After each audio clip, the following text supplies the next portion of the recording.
On January 28, 1986, the world watched in horror as the Space Shuttle Challenger disintegrated just 73 seconds after liftoff. For decades, the fate of the 7 astronauts remained a tightly held mystery. Now, a NASA insider has broken the silence, revealing chilling details about what was found beneath the Atlantic. Were they alive after the explosion? What really happened inside the crew cabin? The truth, long buried, is finally surfacing. Launch day and the breakup. On January 28, 1986, at 11:38 a.m. Eastern Standard Time, Space Shuttle Challenger, STS-51L, launched from Kennedy Space Center's PAM-39B. Aboard were 7 crew members: Commander Francis Dick Scobie, pilot Michael J. Smith, mission specialist Ellison Onizuka, Judith Resnick, Ronald McNair, payload specialist Gregory Jarvis, and Krista McAuliffe, the first teacher in space. 73 seconds into flight, tragedy struck. A faulty O-ring seal on the right solid rocket booster failed, causing the shuttle to break apart. The crew cabin separated intact, rising to 65,000 feet before falling into the Atlantic. Telemetry ceased. The world watched in silence. It was the first fatal in-flight accident in U.S. space history. Beyond the loss, the disaster reshaped NASA's culture, safety protocols, and public perception of risk and exploration. The names Scobie, Smith, Onizuka, Resnick, McNair, Jarvis, and McAuliffe became symbols of sacrifice. From the moment of breakup, the mission turned to recovery. Off Florida's coast, ships, sonar, and divers searched a vast debris field. Over 100 tons of wreckage were recovered. But the true mission was deeper: to find truth, offer closure, and honor a shattered dream. The search on and above the sea. Within hours of the explosion, the U.S. Navy, Coast Guard, and NASA deployed surface vessels, aircraft, and sonar teams to the Atlantic off Florida, where the Challenger tragedy had occurred. The debris field stretched across hundreds of square miles, and scattered fragments bobbed in the cold winter waters. Over 100 tons of debris were eventually retrieved, a staggering collection of twisted metal, tile shards, insulation, and human-made parts cataloged like a wreck site. Aircraft scanned the sea surface while ships laid out a grid pattern to track floating wreckage and sonar targets. Side-scan sonar mapped underwater anomalies beneath the waves, and divers prepared for deep recovery missions. The transition from rescue to salvage was swift. The first mission focus shifted toward recovering critical components such as the crew cabin and right solid rocket booster. Each recovered piece added to a forensic puzzle of what happened at T+73 seconds. Surface recovery gradually gave way to underwater operations. Debris that sank settled under layers of silt at depths of around 100 feet, making identification and retrieval extremely difficult. Ships deployed submersibles and diving teams, logging every fragment with numbered tags and shipping them back to Kennedy Space Center for analysis. The scale of the effort, multinational, multi-agency, months in duration, was unprecedented for a single spacecraft failure. Behind the scenes, families of the astronauts waited anxiously. The public watched live broadcasts, and NASA worked quietly through grief and logistics. What had begun as a launch turned into a recovery mission and a national grief exercise. The ocean, calm and indifferent, held secrets and pieces of history in its depths. Next, we dive deeper into what mattered most of all: the crew cabin, the place where those 7 souls spent their final minutes. Located on March 7, 1986, in a discovery that shifted the investigation, the cabin revealed both human fragility and mechanical truth. It wasn't just scrap to be cataloged, it was sacred ground. The following section examines its recovery and the revelations it brought. Finding the crew compartment. On March 7, 1986, nearly 6 weeks after the disaster, a sonar contact was reported in the Atlantic seabed about 18 miles east of Cape Canaveral. Divers verified the find the next day. The forward crew compartment of Challenger lay at depth, badly damaged from impact but distinguishable and secluded. The cabin had separated from the rest of the orbiter, resting in about 100 feet of water, wrapped in the silence of the sea. The condition of the cabin told a major part of the story. Impact analysis and reconstruction showed that after the breakup at altitude, the cabin entered a ballistic trajectory and struck the sea with a velocity in excess of 200 miles per hour, nearly absolutely unsurvivable. Investigators noted that the cabin remained structurally intact immediately after separation, suggesting that the fatalities occurred on impact, not in the initial explosion. Inside the cabin, forensic teams found activated personal egress air packs, PAPs, and cockpit switch positions, indicating attempts at emergency response. These findings implied that at least some crew members were conscious after the breakup, likely for seconds or minutes, before water entry forces overwhelmed the structure. The quiet cabin became testament not just to failure, but to human presence and endurance. Recovering the cabin marked a turning point. It shifted the narrative from speculation about survival to the reality of loss. For NASA and the public, it meant confronting what had happened inside that sealed module rather than just the visible fireball. It became the central piece of evidence in the investigation and a somber memorial in metal. What the evidence from the cabin revealed. When investigators finally accessed the recovered crew compartment of STS-51L, what they found raised as many questions as it answered. Among the key discoveries were some of the personal egress air packs, PEAPs, belonging to the crew. Records show at least 3 were manually activated after the breakup of the orbiter. This indicated that some astronauts were conscious after the initial explosion at T+73 seconds. The cabin's instrumentation also showed switch positions moved in the cockpit, hinting at attempts to respond to an emergency. But the final impact into the Atlantic Ocean, estimated at more than 200 miles per hour, created forces beyond human survivability. The NASA commission letter by Dr. Joseph P. Kerwin concluded that the cause of death could not be positively determined because the impact forces masked earlier injuries. The fact that the cabin remained structurally intact immediately after separation suggested the explosion itself may not have killed the crew, but what followed certainly did. The timeline from event to impact spanned about 2 minutes. Technicians found no recorded communications from the crew beyond breakup, and no escape or rescue systems were in place for that failure mode. The absence of a parachute or ejection option underscores the tragic vulnerability of the design. The activated PAPs suggest the crew knew something was very wrong, yet the systems did not allow a meaningful response. Meanwhile, the fore and aft cabin fragments and evidence of separation established how the vehicle came apart at altitude and what the crew compartment did after. In the end, the cabin told a story of courage and desperate response in seconds of crisis, but no recovery. The engineering assessment and forensic review now joined to paint a picture where human agency existed, but the system left no chance. The findings prompted a hard reckoning inside NASA and beyond. The environment of spaceflight leaves no margin for error. With the cabin evidence reviewed, our focus now shifts to the fate of the crew's remains, how recovery progressed, what was identified, and how NASA, families, and the nation handled the aftermath. The next section will take us into the recovery of remains, the identification process, the burial, and the moral decisions faced after STS-51L. The fate of the crew. The recovery of human remains from Challenger marked one of the most difficult tasks in aerospace history. The crew compartment, located in early March 1986 at approximately 100 feet depth, about 18 miles east of Cape Canaveral, contained fragmentary human remains intermingled with debris. Because of the high-speed impact and ocean conditions, intact bodies were not recoverable. The remains included identifiable fragments from each of the 7 crew members: Francis R. Dick Scobie, Michael J. Smith, Ellison S. Onizuka, Judith A. Resnick, Ronald E. McNair, Gregory B. Jarvis, and Krista McAuliffe. Forensic specialists faced not only the technical challenges of identification, but the ethical burden of treating astronaut remains as both evidence and memorial.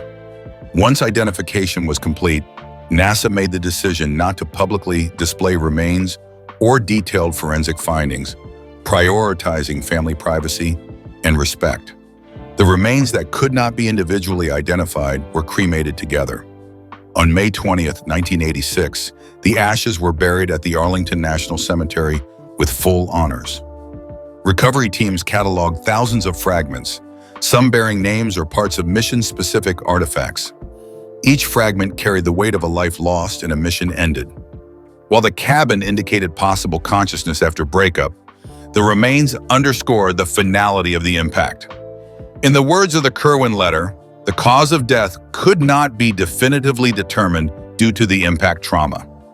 The magnitude of this recovery, embedded in ocean floor, deep-sea currents, mangled structure, mixing of material and human tissue, set a precedent for how space agencies deal with fatalities. It prompted deeper consideration of crew survival, escape systems, and recovery planning. More than fragments, the remains became both evidence and monument. Having confronted the human price of the disaster, the next segment will explore why the recovery was so challenging, from depth to debris spread to ocean conditions, in the unique engineering and logistical hurdles that faced NASA and the U.S. Navy in the months following the explosion. Why recovery was so challenging. Recovery of Challenger's debris and remains presented unprecedented difficulties. Although the crew cabin rested at a relatively shallow depth of around 100 feet, visibility was limited. Silt layering and ocean currents impeded operations, and the debris field spread across hundreds of square miles following the breakup at Mach 1.92. Dive teams, submersibles, side-scan sonar, and surface ships all coordinated to map the field, identify components, and retrieve critical hardware and human remain evidence. The condition of wreckage complicated matters further. Many items were severely deformed, crushed under impact forces, or buried under silt and debris. Identifying anything larger than bathtub-sized fragments required meticulous work. Teams encountered twisted wing panels, tile shards, insulation sheets, and the ruptured crew cabin. Each piece tagged, logged, and transported for analysis. In many cases, survivors' personal effects lent names to fragments, but the ocean wore down everything. Additionally, the timeline pressed urgency. The longer debris sat in salt water, the more corrosion and degradation occurred. Some pieces washed ashore months later. Recovery operations extended for months, evolving from surface search to deep-sea salvage. It became one of the largest wreck recovery efforts in U.S. history. At the same time, NASA and the U.S. Navy had to manage the mission logistics alongside grieving families and national mourning. These challenges underscored the harsh reality of spaceflight accidents and ocean recovery. It wasn't simply a technical job, it was a moral undertaking. Recovering remains and wreckage was not just about investigation. It was about honoring lives and extracting lessons for the future. Having explored the scale and difficulty of the recovery, we now turn to the official investigation. How the Rogers Commission and NASA brought clarity to the causes of STS-51L, what they found about the crew's fate, and how the report shaped what came next. The official report and what it said about the crew. In June 1986, the Rogers Commission released its findings on the Challenger disaster, concluding that a failure of the right solid rocket booster's O-ring seals under the low-temperature conditions on January 28, 1986 triggered the sequence of events. The panel also identified serious management and communication deficiencies at NASA and its contractor, Morton Thiokol, noting that engineers' concerns about O-ring performance in cold weather had been overridden. Regarding crew survival, the report stated the cause of death could not be positively determined. However, evidence, including activated PPs and intact switch positions, suggested that some crew members were alive and possibly conscious after orbital breakup. The structural breakup forces were likely survivable, but the rapid depressurization, fall to the ocean, and final impact were unsurvivable in that configuration. The report's human dimension resonated deeply. 7 lives lost, a nation watching, and a program shaken.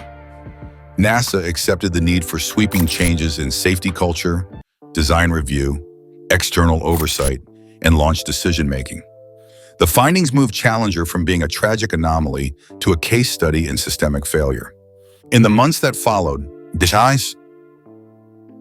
NASA grounded the shuttle fleet for 32 months, accepted new safety protocols, redesigned boosters, and increased emphasis on crew survival systems. The legacy of STS-51L became a turning point in human spaceflight risk management. After examining the report and its implications, we'll shift to how myths, rumors, and perceptions of concealment grew in the aftermath. The next section explores what was thought to be hidden and what the public believed NASA might be keeping from view. Myths, rumors, and what was thought to be concealed. In the wake of the Challenger disaster, rumors circulated widely. Did NASA hide a recording of the crew's final moments? Did some astronauts survive longer than officially acknowledged? The lack of an escape system and the fragmentary remains created fertile ground for conspiracy theories. Forum posts and archival disclaimers debated whether recordings existed of the 2-minute descent. To this day, no such tape is publicly confirmed. Critics pointed to the limited public forensic disclosure and the decision not to display remains as signs of secrecy. The cabin recovery and remains commingled cremation stirred speculation about what NASA knew and when. The Kerwin letter's wording, "cause of death cannot be positively determined," fueled further doubts. Yet the real truth lies in nuance.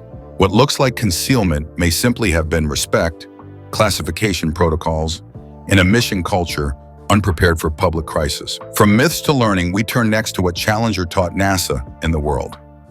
The next section will look at how the recovery and report changed spaceflight safety, risk culture, and the legacy of those 7 astronauts. What the recovery taught NASA and the world. The Challenger tragedy became a catalyst for fundamental change. NASA overhauled shuttle booster design, introducing new joint capture systems, redesigning O-ring seals and adding heat heaters, and strengthened launch decision processes.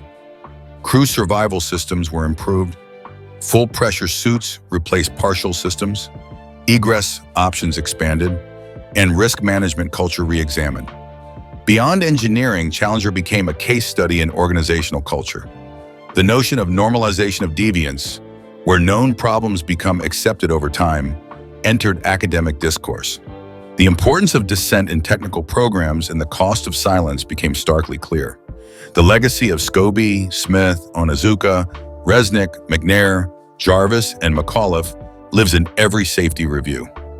Finally, we arrive at why the Challenger story still matters today, not just as history, but as legacy, as memory, and as lesson. The next section reflects on how their story influences us now, on why their story still matters. The names Scobie, Smith, Onizuka, Resnick, McNair, Jarvis, and McAuliffe stand for human ambition, courage, and loss. Their flight on STS-51L was meant to represent progress, education, and ingenuity. Yet the recovery of their remains and the painstaking investigation remind us that even the greatest programs carry risk.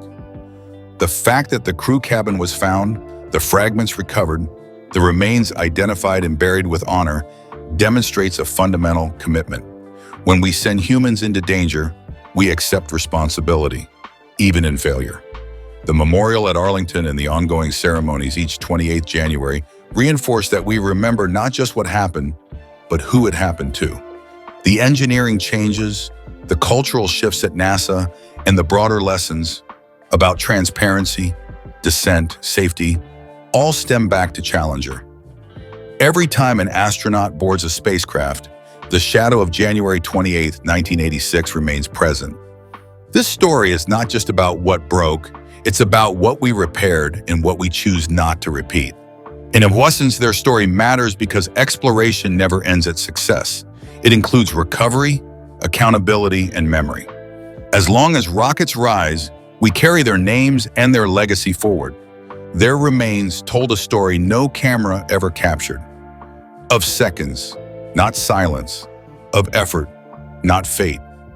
Challenger's legacy isn't just tragedy, it's transformation. And now that the truth has emerged, we're left with the question, what will we do with the knowledge recovered from the deep?